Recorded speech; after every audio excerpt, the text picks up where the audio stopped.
White house ने एक समाचार रिपोर्ट की पुष्टि करने से इनकार कर दिया है कि अमेरिका ने पिछले साल भारतीय सेना को महत्वपूर्ण वास्तविक समय की खुफिया जानकारी प्रदान की थी, जिसमें हिमालय में चीनी घुसपैठ को सफलतापूर्वक विफल करने में मदद की थी।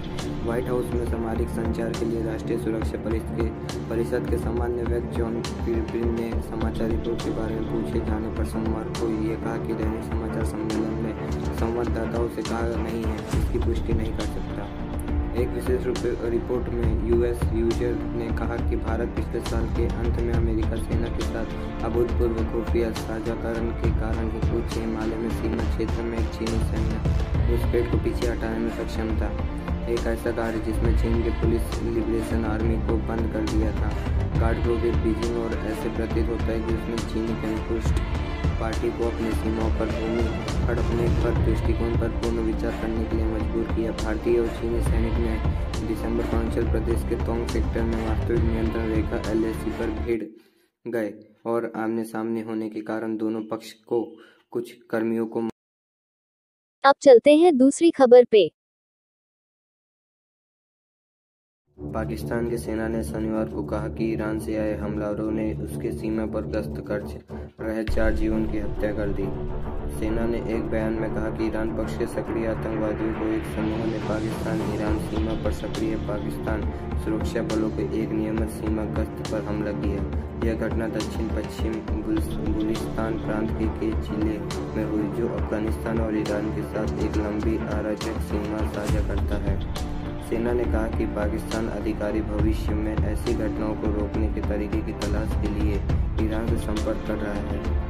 किसी ने जिम्मेदारी का दावा नहीं किया है। क्षेत्र में विद्रोही जातीय बलूची राष्ट्रवाद समूह का कहना है कि वे क्षेत्रीय संसाधन के बड़े हिस्से के लिए लड़ रहे हैं।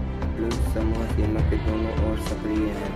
यह प्रांत खनिजों से समृद्धि और इसमें गहरे पानी का बंदरगाह भी है, जिससे पाकिस्तान में बीजिंग के 65 बिलियन बेल्ट एंड रोड निवेश के हिस्से के रूप में चीनी धन से विकसित किया जा रहा है।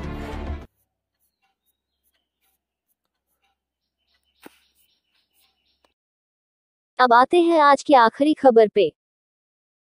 गृह मंत्री अमित शाह ने सोमवार को यह कहा कि वह युग जब कोई भी भारत की भूमि पर अतिक्रमण कर सकता था बीत चुका है और कोई भी इसके सीमा पर आंख उठाने की हिम्मत नहीं कर सकता।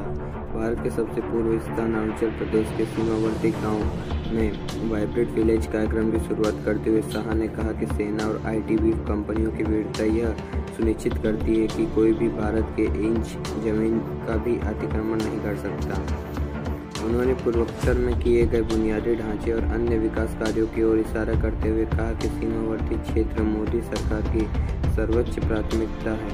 मंत्री ने कहा, वह जमाना चला गया जब कोई भी हमारी जमीन पर कब्जा कर सकता था। अब सुई की नोक 1 इंच जमीन के बराबर भी जमीन पर कब्जा नहीं किया जा सकता है। 1962 के युद्ध के दौरान अपने प्राणों की आहुति देने वाले TBT के शहीदों को श्रद्धांजलि देते हुए शाह ने कहा कि वे संसाधनों की कमी के बावजूद अदम्य भावना से लड़े। शाह ने कहा कि अरुणाचल प्रदेश में कोई भी नमस्ते नहीं कहता, क्योंकि लोग एक दूसरे को जय हिंद कहते हैं।